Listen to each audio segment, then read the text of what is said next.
So last week, as I'm sure many of you know, reports out of Mississippi was that poison control center calls had spiked 70 or 75%, and most of those calls were because of idiots taking ivermectin, livestock dewormer. Well, in the week, a week today, since that story broke, it has really blown up. People were taking ivermectin before that.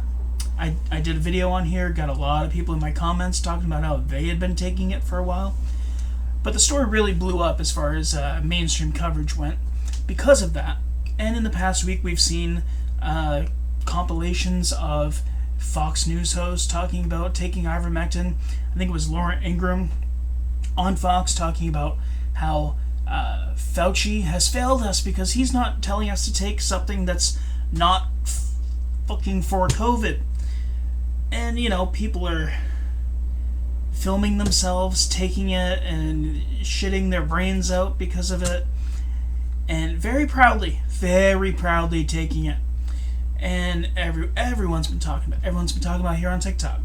Well, not to be outdone, Texas today,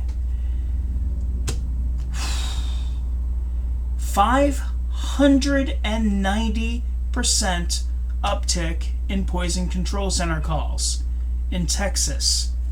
590% because of ivermectin.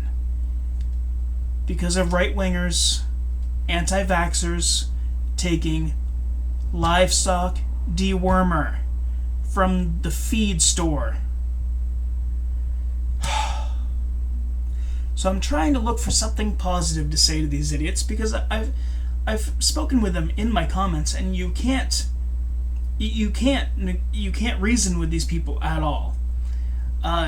So I think the only positive thing to say to this is, one, the Republicans are literally, not just with ivermectin, with this whole pandemic, they're killing off their own voting base. So there's that.